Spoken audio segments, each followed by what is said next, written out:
Yes, it is more than that.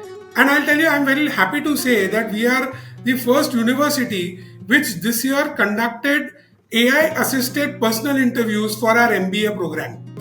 We are the first, and this was a proper AI based. Yes, like other brands have used AI where there were just maybe one or two questions which were pre-fed into the system. The system would ask, and your whatever the candidate replied, that was recorded, and that's about it. Our AI implementation went much further. The candidate's SOP and CV were uploaded to the AI tool before he or she came in. The candidate would sit, questions the AI would ask were based on the SOP and were based on the CV.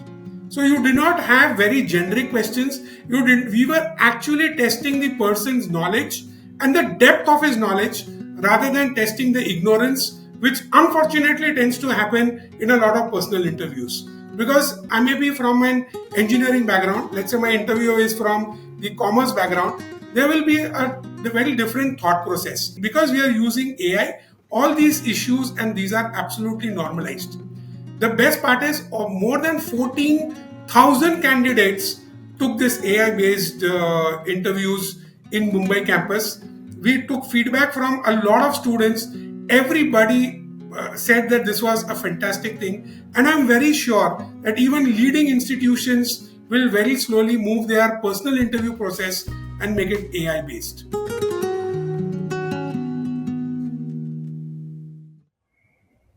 Today, I am in conversation with Burzeen Bhathena. Burzeen is the marketing director of the well-known university NMIMS. Education marketing is gaining a lot of attention with EdTech and new technology disrupting this industry. Education marketing is undergoing a lot of transformation, and the way marketing campaigns and ideas are being built in educational institutions is truly a fascinating place to know and understand. Burzeen has over 20 years of experience in marketing, having worked with leading media companies and with automotive companies before becoming a marketing director at NMIMS. I spoke to Burzeen about his interest in taking education marketing role, which normally marketers don't take so easily, and what was his interest to actually look at education marketing as a career. Then I spoke to him about how education marketing is being done by institutions like NMIMS, who are their customers, who are their consumers, who are their influencers, how do they market programs, what kind of marketing tools do they use, and finally, how do they reach out to corporates and build their brand. Burzeen shared some interesting insights into how a marketing department is built within an educational institution. He also shared some interesting insights into the media mix around how they spend the money in such institutions and how the fact that professors are also brands which they use as thought leaders to get students into the program. With expanding campuses, every campus is a brand that has to be built locally. Burzeen shared some of the platforms that they use and the ideas that his own team puts together to build NMIMS as a brand. It looked like education marketing is a complex machine, and how they really have to plan and build their campaigns was an interesting conversation and learning as far as this episode is concerned. Over to my conversation with Burzeen Bhathena.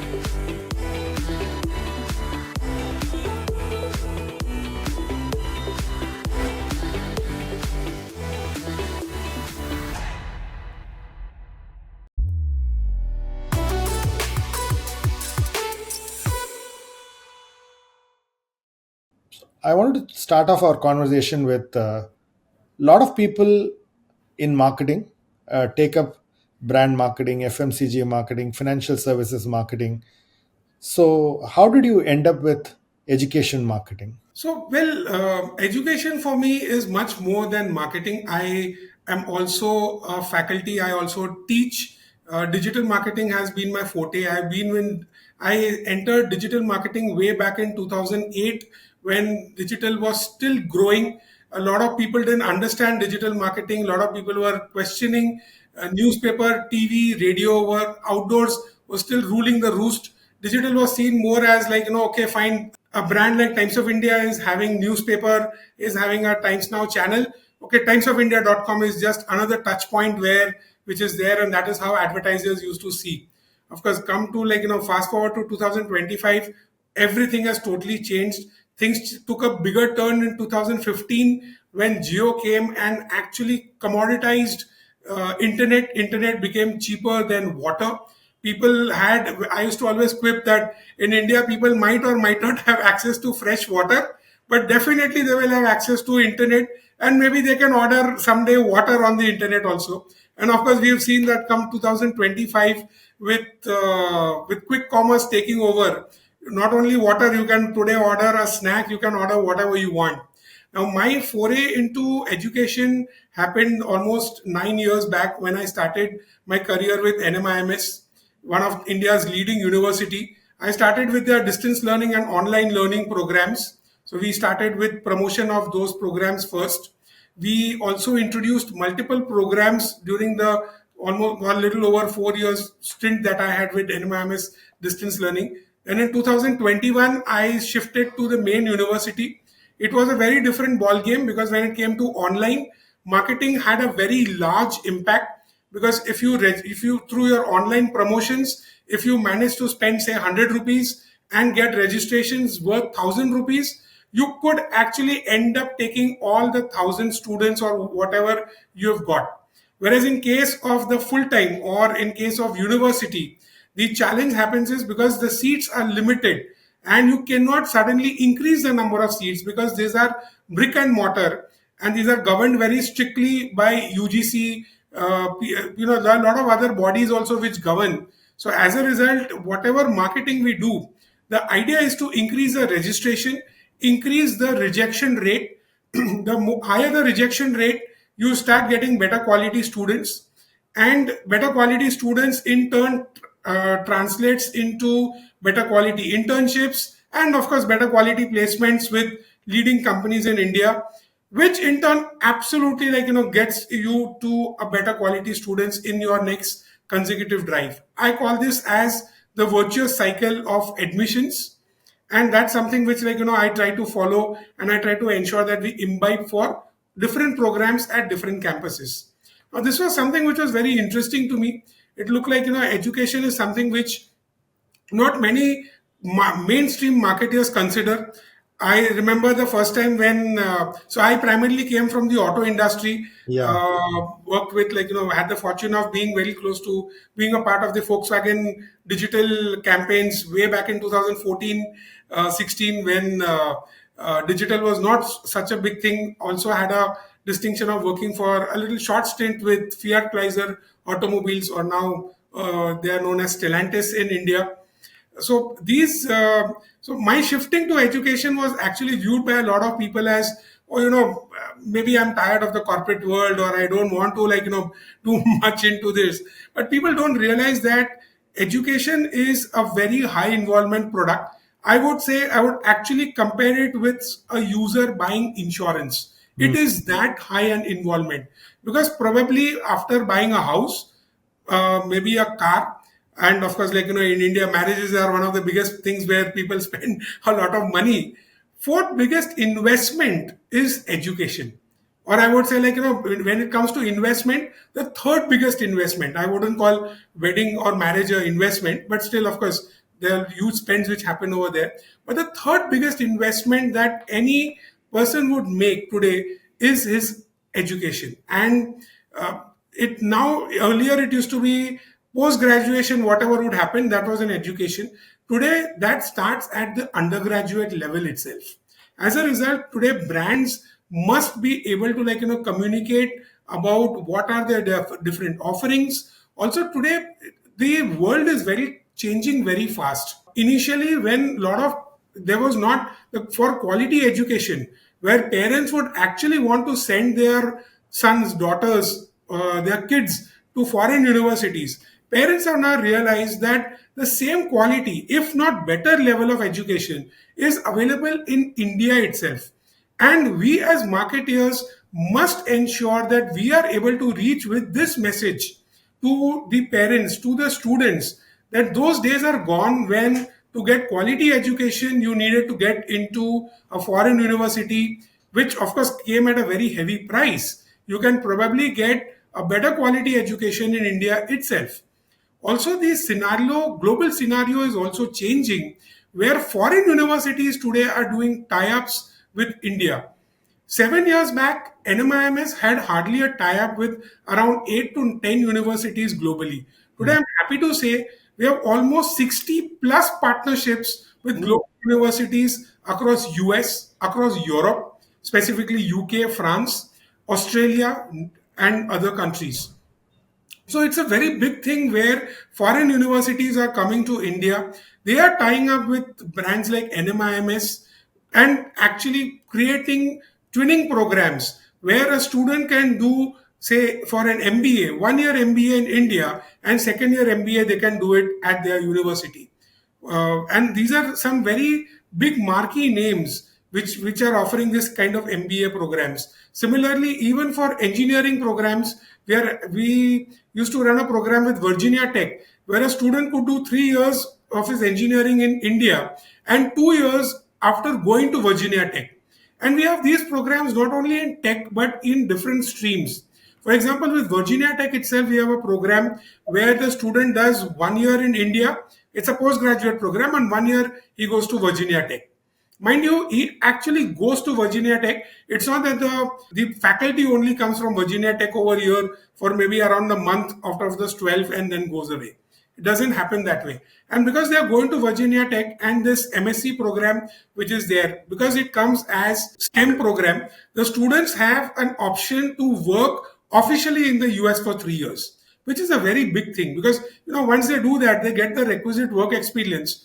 And probably then, of course, also it's on the student how he grows and how he takes up the job market. But these are some of the things which have to be marketed. It's yes, word of mouth in any industry, that's true. Even in education also plays a very important role, but that word of mouth will also come when brands are actively sourcing and reaching out.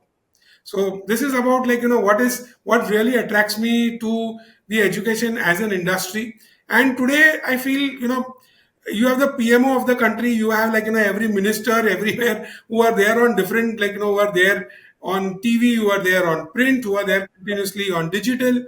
So why not an education institution or a university for that matter? Very interesting. Uh, so, what do you think the education industry spends on marketing, in your view, in India? What could be the size of the marketing pie? So the for a lot of spends are happening specifically for digital for on digital to source the students, especially for online programs. Online is very heavy. So and that way, I must say that these new age companies which were there or the EdTech platforms which came on, the EdTech platforms really brought about a revolution, and they paved and they showed the traditional universities which existed for 4 decades, 5 decades, how important it is for them also to educate the people and inform them about the different programs that they offer. Today, there are brands which are spending 50, 75, even 100 crore plus. If I take a university as a whole, there are brands who are having budgets which are probably not same as FMCG or a banking or finance, but maybe I can compare it with auto. I can assure you that the industry is really close to when it comes to spends of what are done by or players in the auto sector, which are done by the players in the education sector. So that's something which is definitely happening. The spends are really good. We knew a couple of years back one of the edtech companies when they had taken on new agencies. their annual budget was up almost 100 crores. Okay. So spends are definitely there, and because the way the media is fragmenting, that's become one of the biggest challenges. Earlier, like you could go on to Google, you could go on to Facebook, or rather Meta now, and that's about it. But today there is so much of fragmentation which is happening every day. Some new platform or the other which is coming every day. There are new touch points which are coming in. There are new technologies which are happening. Programmatic advertising, which is now actually getting a very big chunk, which education usually used to shun away from. Education has now started looking at programmatic buying also very very seriously. That is also giving them registrations. That is also giving them quality students for sure. So that respect, I can assure you that the brand spends and the spends will only increase as we go ahead, because competition is going to increase. We've already seen, I think 2 days back, the Chief Minister, Mr. Devendra Fadnavis, announcing that there'll be 5 foreign universities which are likely to set up campuses at Navi Mumbai. So the competition is only going to go up. As they say, the pie of the students is not going to increase too much. But so competition is going to go up, spends are going to go. And the biggest thing is the AI is really revolutionizing the way the entire world is looking at everything. But specifically advertising, it is really affecting really hard. All the players in the education sector have seen their cost per lead, cost per registrations all go up, because there are not many clicks which are coming in. Earlier, you ran an ad, because there were so many clicks which were happening. There was not so much of competition, everybody was there. But with Gemini coming in, we have seen Gemini, there is actually a zero click thing, which is now the truth and the norm. So can't do much on that, you have to live with it. And the audience is also becoming smarter by the day. Also, we have to realize that the parents 10 years back were not so digitally savvy, but today, even the parents who are coming in are extremely digitally savvy. They have grown with digital.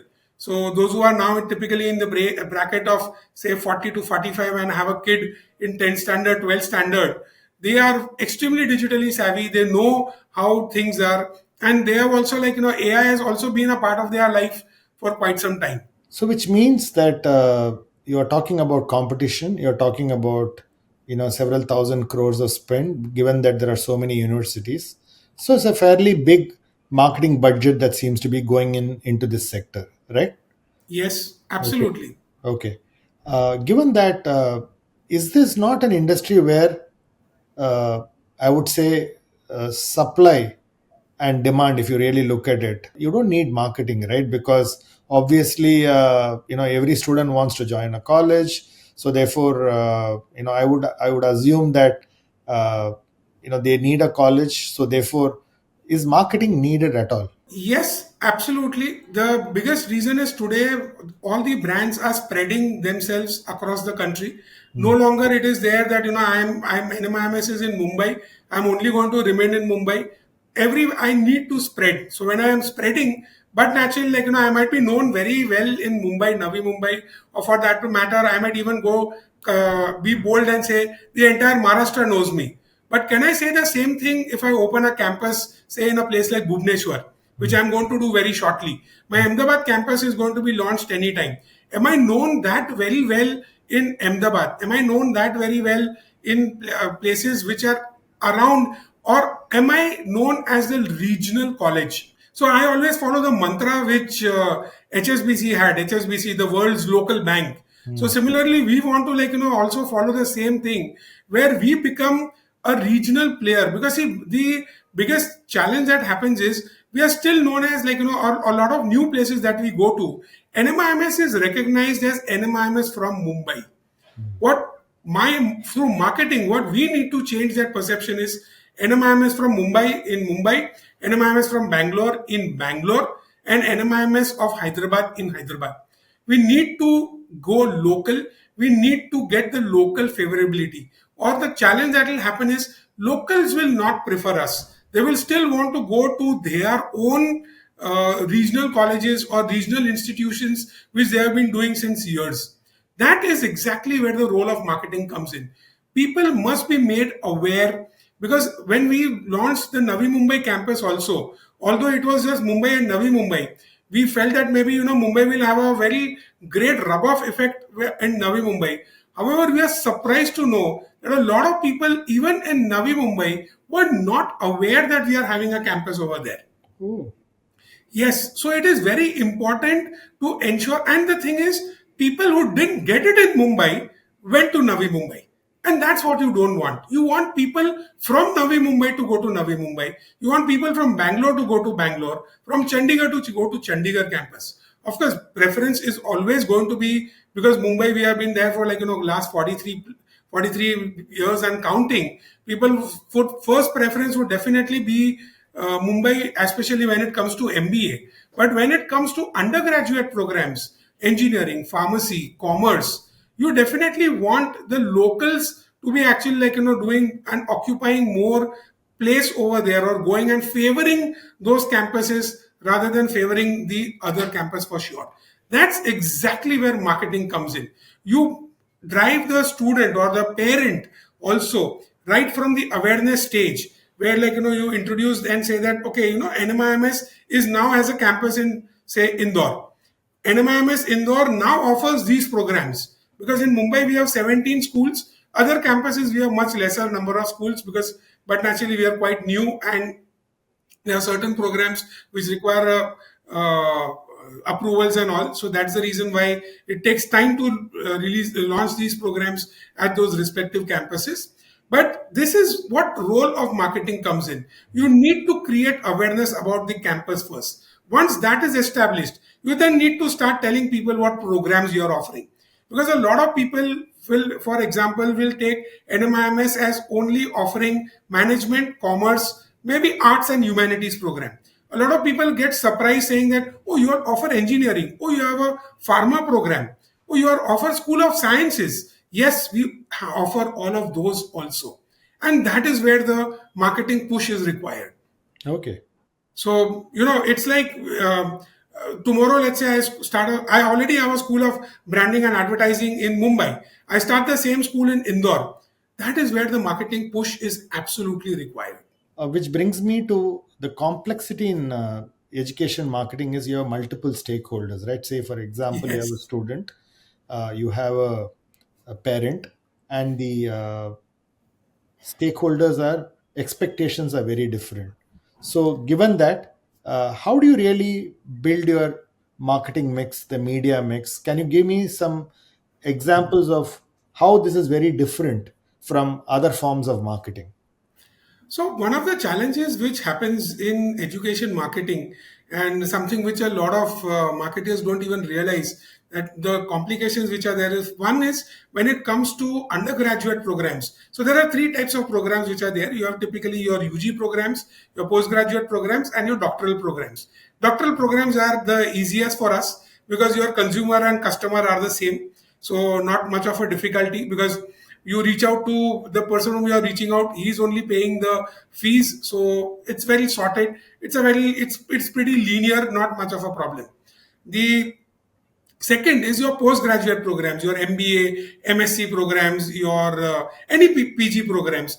The challenge is where you'll have almost 30% of the audiences which are paying their own fees, but a large chunk is where the parents are still supplementing it, or the students are taking a loan, or they are borrowing money from friends and family. So that is there. So again, customer consumer are two separate. But the biggest challenge comes in undergraduate programs. These are typically students who are 17-year-olds to 19-year-olds. That's the range. They are definitely not earned anything. 17 years means he's not even legally, he can't even work and earn anywhere. This is where your customer and your consumer are totally separate. Your customer is your parent who is paying the fees, parent, grandparents, whoever it is there, and your consumer are your students. And what the biggest challenge which happens is your consumer and customer are typically in absolutely different generations. Hmm. Yeah, which is a very big thing. Now with Gen Alpha coming in, I'm sure our generation doesn't even understand the kind of words and the kind of languages that they use. And because we are in market, we are marketeers, it becomes easy for us.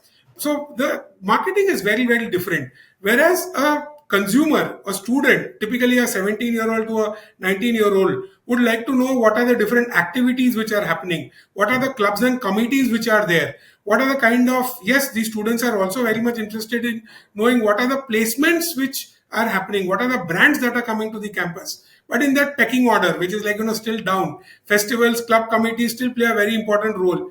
In the case of your customers who are paying the fees, but naturally because they are like, loosening their wallet, the biggest thing for them is to see what are the kind of placement opportunities which are there, what are the opportunities for going abroad and studying, what are the opportunities which are existing after the program is over. So they are more interested in that. They are not interested whether the institution that their kid is going has one of the best festivals or not. So that's one of the biggest challenges that happens. So the communication and market, the communication differs a lot. To your consumer, you are talking more about how, like, the kind of clubs and committees, and through these clubs and committees, like, how a lot of learning happens. Because clubs and committees are not only all about fun, but there's a lot of learning also which happens. So those kind of things you portray.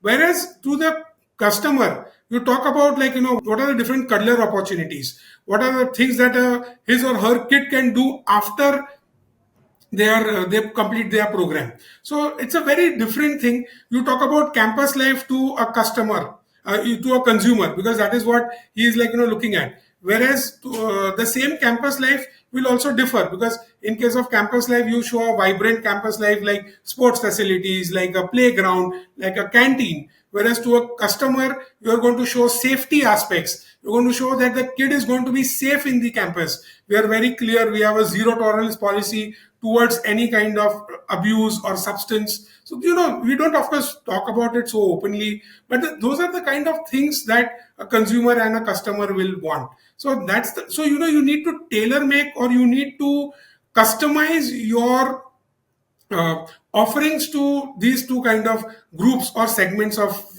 customers, for sure. Also, another very important segment which happens are your people who are the influencers. When I say influencers, I don't mean the influencers on Instagram or Facebook or any other platform. I mean saying friends, family, neighbors. There's a very high possibility that my neighbor's son or daughter is studying at my engineering college. They are definitely going to, like, impress upon me that how good or bad the engineering is offered at the campus. So these people automatically become my brand ambassadors. So I need to, like, even reach out to them also by informing them through emailers, through WhatsApp messages, which is basically, like, because they are already my students, about what is happening, about, like, how our institution is performing, how is it better than any institution.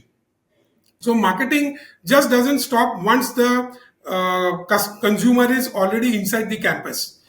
Typically it happens that a car buyer buys a vehicle, and that's about it. There's not much to do, because he's already got it. He's your customer for the next 3 or 4 years. Maybe you talk to him about service or accessories or anything. But here it is very, very important to keep on nurturing even your customer and your consumer also. So we tend to do that also. We reach out on a regular basis, invite them for events, ensure that, like, they are also in the know-how of what the university is doing, who are coming, who not. So that's the most important part about, and this onus lies on the marketing department also very strongly. So, are you saying that when you open up admissions, there are campaigns running with this proposition targeted at parents or the customers, and there are campaigns running at the students, and therefore there's a differentiated campaign running, and that's really how Yes. it's managed, is it? Yes, you have to, because the thing is, see, parents targeting is a little bit of a challenge, because you cannot be sure, like, parents targeting is not very as accurate as, because I may be interested in engineering because I'm an engineer, but my son or daughter is interested in commerce. So interest targeting, like, really is a difficult thing. Age is also a little not very accurate, but yes, we do tend to, like, use other signals to tend to target to parents, We run separate campaigns itself, because as I said, the communication is different, the comms are different, narratives are different, so we tend to do that for sure. Okay, so if you have 100 rupees, how would you spend in media? So would you spend in print? Would you spend in digital? Would you spend in outdoor media? So how do you spend your mix of 100 rupees? So the major money goes on online, because, as I said, these students, of course, students are absolutely digitally savvy, so that's not a problem at all. But now, because parents are also becoming a lot more digitally savvy, it is very important that, we target the parents also on the digital platform. Print, or we use majorly in regional languages and in regions where, majorly in tier 2. I wouldn't call them tier 2 cities, because calling Indore tier 2 city will be a very extremely injustice to that city. But those kind of cities is where we still continue to use print. Print is majorly used for reaching out to parents, as I said, to, to the influencers, who are neighbors or aunts, uncles, those kind of, people who are there. So we do tend to use print. Outdoor, we do not use. NMIMS per se doesn't use outdoors to a very great extent. We use it, but again, majorly in where our other campuses are, and we use it more just during registration or the during majorly of the admission process. So if I want to say 100 rupees, how I divide, I would say, almost 65 rupees goes to digital, 20, almost around 15 to 20 it would go into print, 5 would go into radio, because we still believe that, especially in smaller towns like Chandigarh, Indore, radio really works, and even in Far East, radio really works. The rest of it basically is between outdoors and other channels. When I say other channels, some regional TV publications, regional TV channels, that is where, we are also focusing. Interesting that you're looking at media mix as an educational institution. The mix is very very different, and you're talking of Yes. a media mix and spending the money in an optimized manner. Very interesting. uh, I'm coming to the challenge of, uh, I would say, the professors, and they are again a very important stakeholder. Unlike traditional brands, sometimes if you look at the US universities, the professors themselves are brands. Like you have you have Philip Kotler, who's actually Northwestern University, and therefore he's a brand by himself. So how do you build preference and attract talent, teaching talent to an university like yours? So one thing which attracts the most is basically, research. So research is a very integral. Even if you look at the US institutions, they have a very high focus on research. All the faculty members are encouraged to keep on, doing research, file research papers, and with top research journals, and file patents, especially when it comes to technical, like engineering. And that is exactly what, NMIMS has also been focusing upon. Our numbers when it comes to patents, filing of patents and filing of research papers has actually gone up quite significantly. Our focus has been on research. Our vice chancellor himself has kept the research department under his very watchful eye to ensure, and whatever professors are doing research, or, we are actually putting that on our LinkedIn platform and showcasing that, and that is how you attract talent. Also, one of the other ways is basically how we are portraying them in media. We want them to be seen as thought leaders. As a result, we get a lot of authored articles created on diverse topics, from commerce to economics to engineering to any other tech like AI.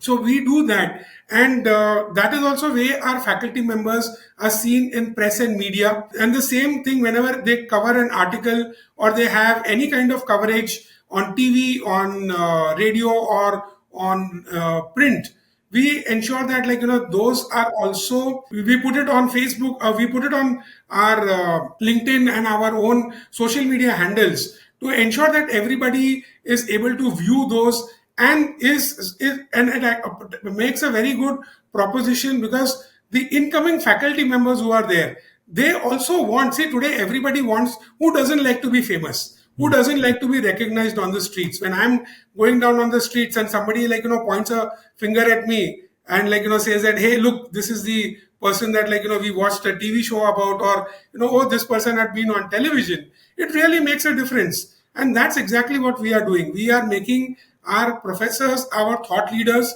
and they themselves become a very big attraction.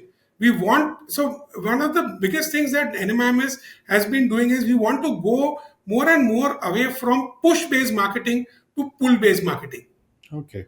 So a faculty will play a very important role in pull-based marketing, not only for pulling better faculty members, or even pulling better students also. So it cuts both ways, Okay. and it also shows my faculty how advanced and how modern they are. Last year also our faculty were giving their thoughts on leading news and business channels about what they think about budget, how budget will change. And this is not only from the point of view of just their particular domain, but for the country as a whole. That is what we are doing for pulling in the best talent in the field. The other stakeholder in education is really the corporates, right? Yes. And there tends to be a halo around IIMs, IITs, maybe the next NITs. So, how do you really do marketing to corporates? And what are the various forms of marketing that you adopt for getting corporates to come to your campus? So one of the biggest challenge that education has been facing for many years, and it's not only now, but is basically whatever you are taught in the classroom is either different, or it is not the, or basically it is not exactly what the corporate wants. A lot of corporates today want trained people coming from the institution. They do not have the bandwidth in terms of time, money, or energy to take the student, and that is something very clearly that we have seen, where I do not want to name anyone or name any corporate, where those people have said that, up to 85% of the engineers which are coming from the numerous engineering schools and colleges across India are not employable. And one of the major reasons that this statement is coming, and to some extent I agree, because the curriculum is not updated, the changes which, or what the industry wants, that is not taught in the classrooms. And that is one of the biggest things that NMIM has recognized many ages back. And a reason, and that is where, we have corporates actually coming and helping us design our curriculum. We have something called as board of studies, where the board is comprised of faculty members, experts from the industry, and these experts are generally the CXOs of their companies, CEOs, CFOs, CMOs, who come and who actually give their point of view on how we should design the next program. How, what are the new things that you should incorporate? And this is exactly the edge that our students get, where they are learning things which the corporates want. And that makes life easy for the student, for the faculty, and for the university as a whole. And for the corporate, it becomes an absolute talent pool which it can hire and put on the field immediately, rather than train them for 6 months, 1 year. After 6 months, somebody might get fully trained and go off to a competitor. He may leave, or after 6 months, the corporate may realize that no, this person is not trainable. That is also a very big challenge which a lot of corporates face. Now, that is something where, because of our very close association with corporates, we ensure that our curriculum is up to date. Our curriculum is teaching what the corporates want. We, of course, also have quite a few programs which are in association with the corporates itself. We run a program in association with TCS. We run a program in association with Bosch. We run a program in association with L&T Mindtree. So, the corporates itself are coming to the campus, and they are getting a ready-made trained pool of students who they can put onto the job in a much, much faster way. Rather than they're learning and coming to the corporate, getting trained for 6 months and then getting onto the job. Here they can come because they have been learning about how the corporate works for those 1 year, 2 years, 3 years that they are with us.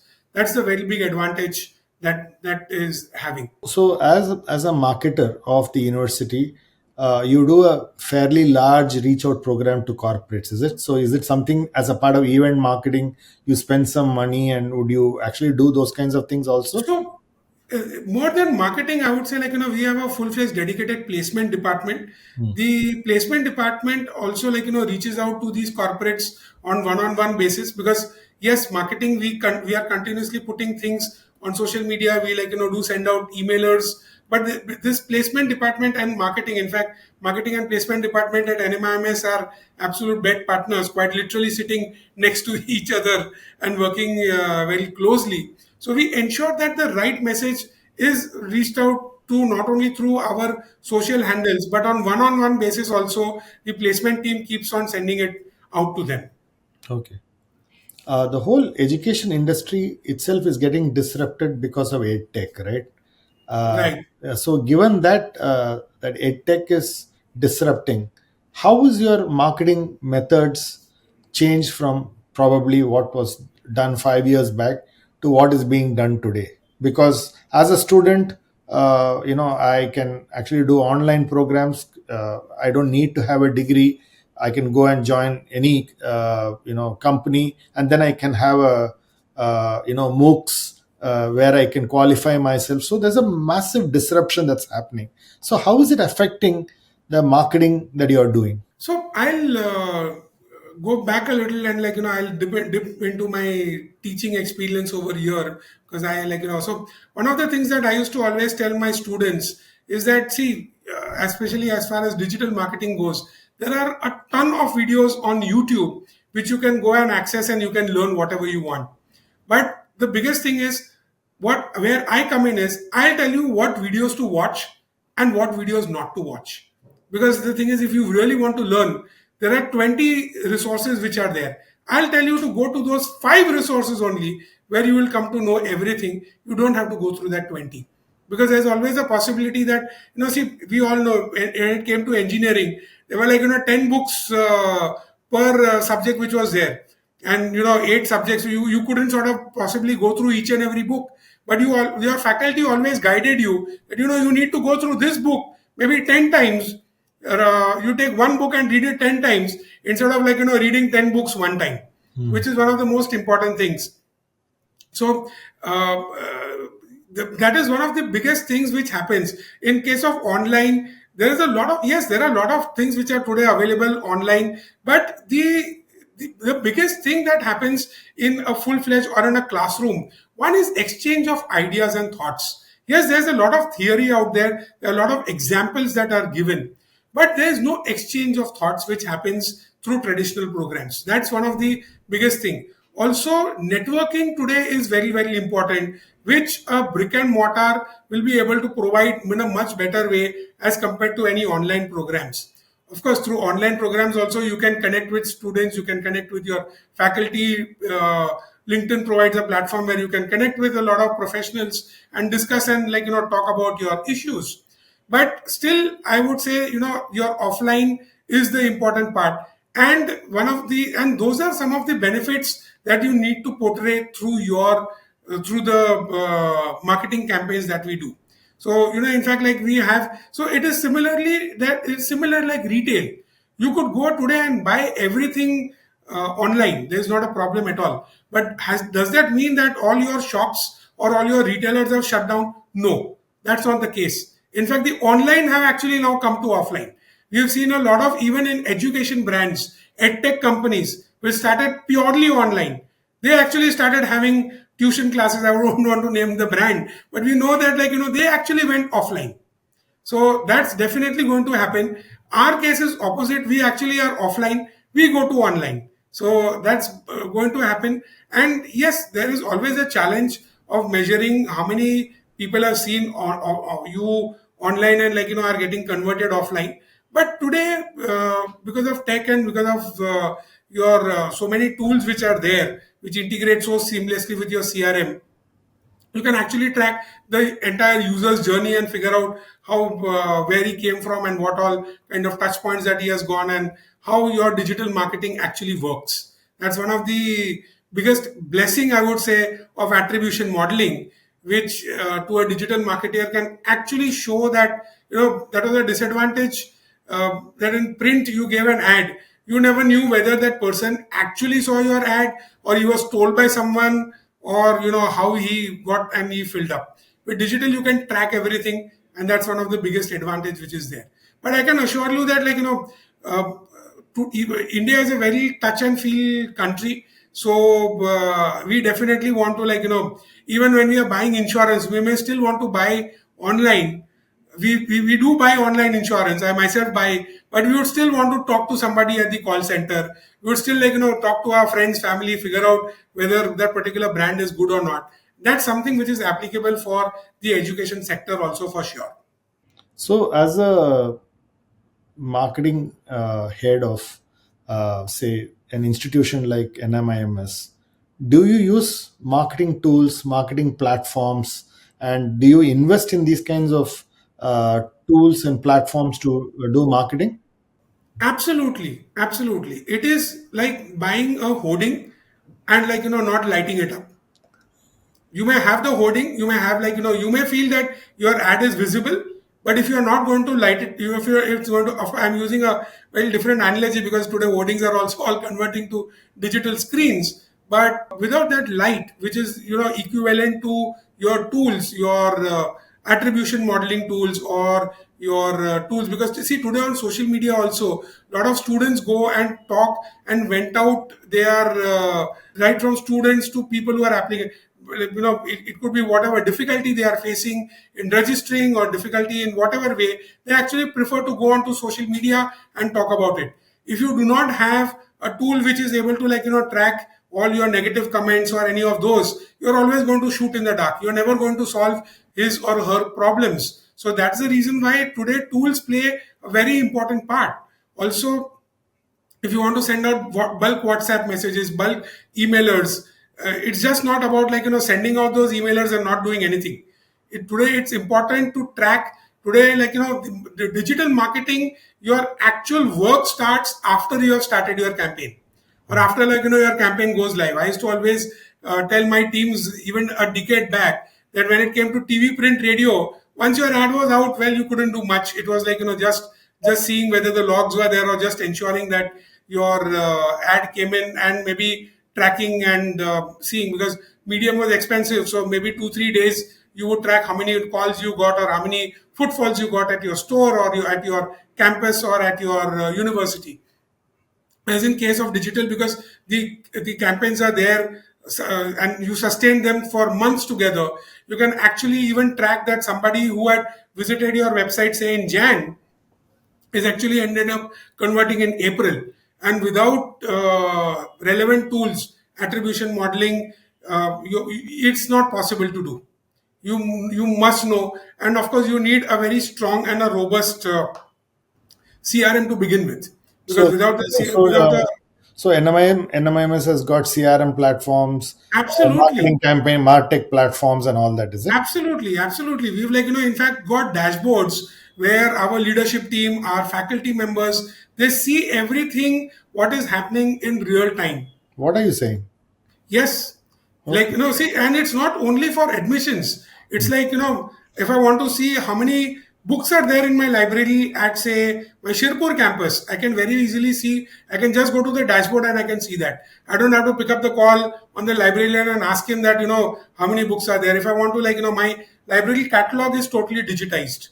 So if I want to know, let's say, a particular book, maybe not available in, say, Indore, but maybe available in Mumbai, maybe available anywhere else. So in that respect, we've digitized everything.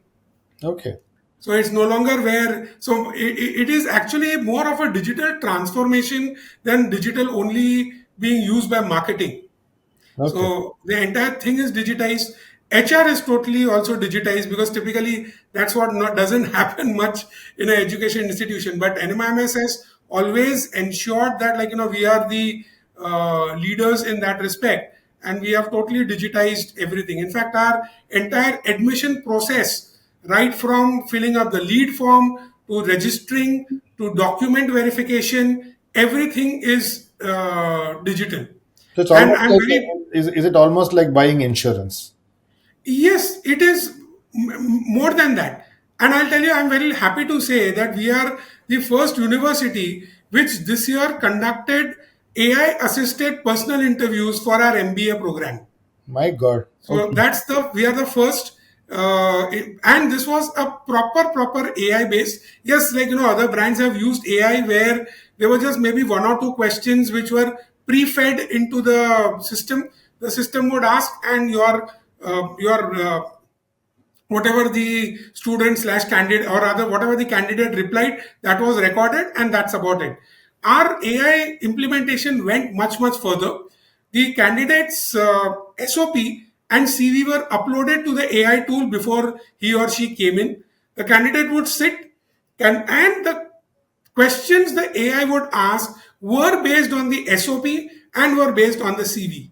So you did not have very generic questions. You did. We were actually testing the person's knowledge and the depth of his knowledge rather than testing the ignorance, which unfortunately tends to happen in a lot of personal interviews. Because I may be from an engineering background. Let's say my interviewer is from the commerce background.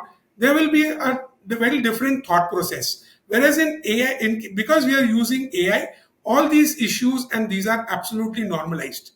The best part is more than 14,000 candidates took this AI based interviews in Mumbai campus.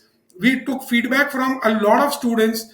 Everybody said that this was a fantastic thing. And I'm very sure that even leading institutions will very slowly move their personal interview process and make it AI based. So when I talk of a marketing department in a, say, an automotive or in an FMCG or in a retail, you typically have product managers, you have brand managers, you have digital marketing teams, you have advertising teams. So in a education institution like yours, how is your marketing team built? So do you really have these kinds of people with specific roles, designations? So can you walk me through how does a marketing department in a educational institution look like?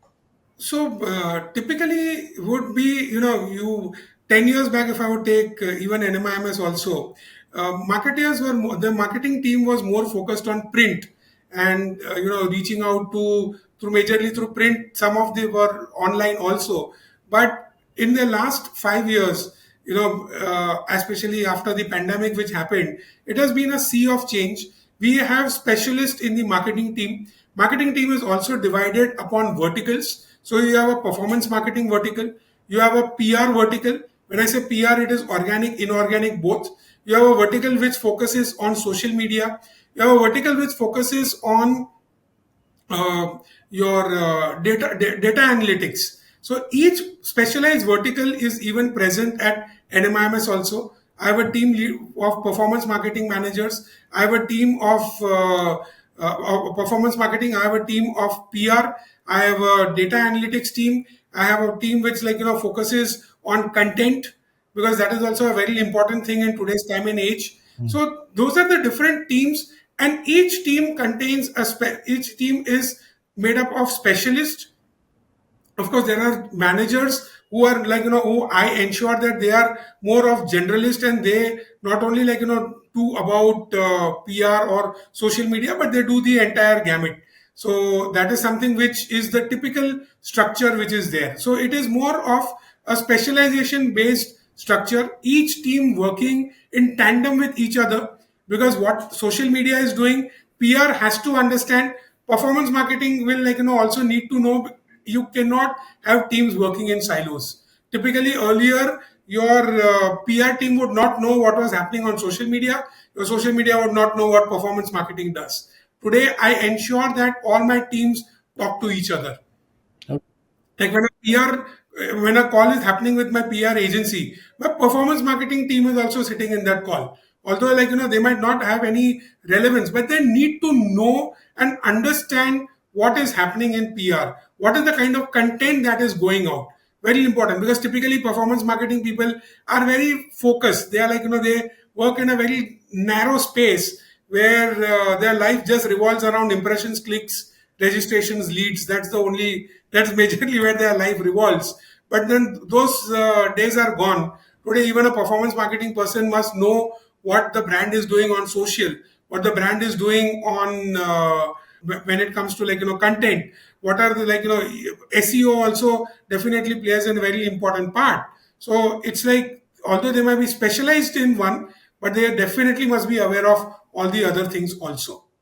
So, how large would a marketing team be in a institution like US? So, So typically, we have almost a 25 member team, where a large chunk of the team sits in the central campus, which is in Mumbai.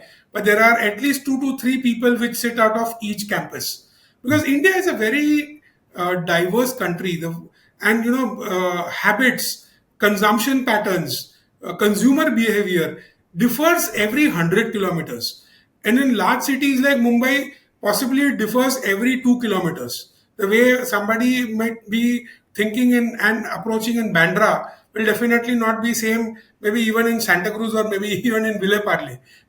Even in large cities like Mumbai, Delhi, typically a South Bombay person will be having a very different thought process, habits, consumer behavior patterns. So what we've done is we have created these specialized teams around the campuses also, which are like, and these teams also do a lot of outreach programs, because outreach is also a very important part of education, where you need to, like, go to schools, to colleges, and educate the faculty, the principal, the counselors who are at these schools, to about the programs, about the different kinds of things that we offer, and the about the university as a whole.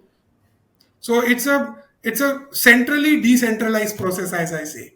beautiful. So, so you're saying you guys do outreach programs to schools and things like that to Yes, seed and absolutely. actually nurture the future students. Yes, absolutely. It is very necessary. We, in fact, invite a lot of students to visit our campuses also, especially when it comes to tech. A lot of parents, students are interested in seeing whether is my kid going to, like, work on the machine, which is, like, there in the market. I'm very proud to say that, like, we have pharma labs where we actually manufacture the drugs on a much smaller scale, and that manufacturing process is right from raw materials to the end product, which is actually capsule packaging and everything also. So we have Oh, machines which will actually package that capsule. So these are mini factories by themselves, I can say. And we also have labs where the students are working on the very on a scaled down machines. And this is a very typical US concept, where colleges and institutions have actually had even a mini nuclear reactor on the campus. Of course, in India, that is going to be like a little far away, but we do tend to have that. So our labs are industry ready labs. In fact, we call them as industry 4.0 ready labs, where we provide and make the student work on those machines which they are going to work on in the industry. So, for example, 3D printers, laser cutting machines, these are all there at our campuses, which are there. And we do from time to time invite the people from the press and media to actually experience it, and then inform the others also. So we do that from time to time across all our campuses. so if you look at your overall investment in education, there's a large bit of money in a person's life which is invested at the Yes. time of graduation and post graduation or whatever that you call. But as the world is changing, the need for lifelong learning is there. And therefore, some of the students who graduate from NMIMS or institutions like yours can be lifelong learners, and therefore there's a high what I call as the customer lifetime value of these students.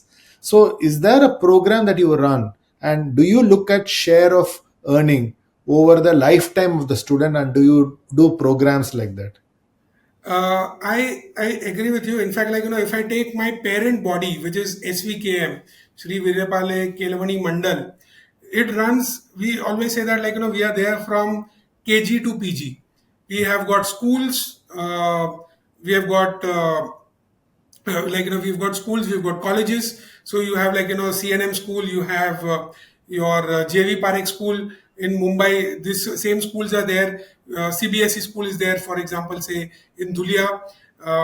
In Hyderabad, we have also a CBSE school in Hyderabad. So these we have not tracking still the entire customer lifetime value right from the school till the post graduation level. But that's something because the CRM systems are a little different still. Schools do not have a full fledged CRM system the way a university will have. But yes, that is something which is our aim, and that's something which, when comes to digital transformation, the next stage of digital transformation, that's exactly what we want to do. We want to track the life of a student right from KG to PG, and But that's but something which is what very after? important. But what after PG? Because typically they go on, spend in say Coursera and things like that. So you actually can earn a revenue Yes. even after PG and when they are working. So therefore, so how do you really look at? So today your revenue. Do you look at the lifetime value of the student until post graduation or graduation, or do you also say, okay, what percentage of my revenue should come after the student starts working, and what share do I get? Well, we are coming to that. It's not something which, I can say that we are already doing. We are coming to that. We really want to do that. We really want to see, because see, after one point in time, a student will the candidate will actually would want to prefer to do a refresher program, or maybe a part-time program or an online program, rather than leave his job and do a full-time program. So that's something which we are already doing, but we are not tracking completely, but we are getting there. We are definitely, we want to do that, because that is very, very important for us to also understand that there's a lot of reskilling which tends to happen. And we've seen that a student who would have done his MBA 20 years back from NMIMS enrolls in an executive education program in NMIMS itself after 20 years, because he has to reskill, he has to, upskill himself, because that is very important. So we do tend to get that. We have not completely done the integration, but yes, we are getting there for sure. In fact, SVKM per se as a parent is now, even coming up with a medical college and a hospital. So I always, say that we are now doing backward integration, where you could be born at a SVKM hospital, do your education in a SVKM school, even take up a university, and so the entire your first 25 years of life are with SVKM itself, fixed. Very nice, very nice. So I'm coming to the last section of our conversation, which is really a set of rapid fire questions. Sure. So my first question to you is, what does success mean to you? um, it's basically helping people find in terms of marketing and thing, I would say helping find the student and the parent the right program at the right time, because see, today education is, again, the cost is definitely there, but one of the biggest things in case of a student is his time. For example, law programs, I always, whoever comes to me and says that I want to do law, or I want to pursue law as a career option, I always tell them, please understand that this is not an investment of just 5 years. It's an investment for the next 35 to 40 years. And one of the biggest things I consider as a success is ensuring that the student is able to, pursue that program as he completes that program and finds a career in it. That's what is the biggest and the best success that I can get. And a student succeeds in life, for a faculty, or for, in education, a student success is the best success that we can get. Very nice. What would be your advice to an 18-year-old or a 17-year-old in a university today? choose your program very very carefully. As I said, it's very important to ensure that whatever program you are taking, you do not realize after 2 3 years that this is not, I'm not cut out for this particular field, I need to do something else. Also, please understand that one of the most important thing is specializations which used to happen postgraduate or even later on today are happening at undergraduate levels itself.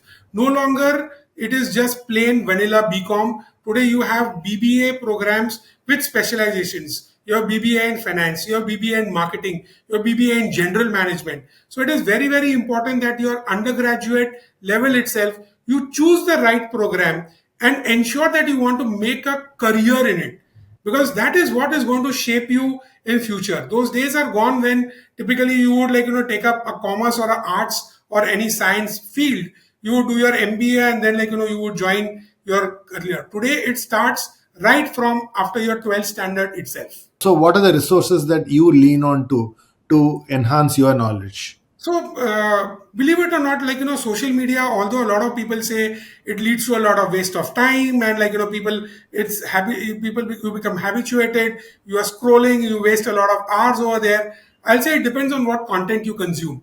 If even on a platform like Instagram, you start following a lot of handles which give you information about about your what is happening in the world of AI, what is happening in the world of how you can use AI, how you can use certain websites to do a lot of your work. If you follow that, this is exactly what the algorithm will automatically start giving you. So LinkedIn is there. LinkedIn is a very very beautiful resource which unfortunately not many people tend to go to and use it on a daily basis. I use LinkedIn as my it's become more like how you typically pick up a newspaper in the morning to read all your content and get to know about the world. Today, I actually go on to LinkedIn and see what all other people are talking about, what people are talking about in their industry. There's a lot of cross learning also which happens. It is no longer that what is happening in FMCG, what a marketer is doing in FMCG, you can't implement the same thing in education. You can do that also, because at the end of the day, your consumer is always going to be there, and it is more upon how you are reaching out to that consumer and what is the kind of message that you are giving to that consumer becomes the most important part. Okay. Uh, what is one piece of advice that you got in your career which you carry in your mind and head even today? So the best thing that I learned in marketing is you are never sure what will work. You can do all your research, you can do all your possibilities, but what may click, especially in online, and it could be just it could be just one success story also, which is good enough to catapult you to a very different level. So always learn to take risk. Do not be afraid of taking risk. uh, do not sort of judge the book by its cover. If something didn't work for you last time, it may not, do not be worried that it will not work the next time. Again, contrarily, the converse is also true, that what worked for you just now may not always work for you. So you have to be ready to accept that fact, and of course embrace technology. If you don't embrace technology, if you don't embrace what is happening, the latest things in the market, you are going to be left behind. And that is true, because a marketer today is bringing the entire organization in with the latest tech. So if the marketing team doesn't adopt it, possibility is that your HR, your admissions, and your other teams will be even slower in adopting that technology. Thanks, Burzeen. It was a fantastic conversation. It was eye-opening for me personally that an educational institution spends so much on marketing, focuses on so many stakeholders that you have to influence and nudge them to get into your university, the technology that you invest, the marketing teams that you have, the approach that you take to marketing. These are quite eye opening because we normally tend to look at marketers from the corporates, but looks like education institutions are becoming sophisticated marketing machines.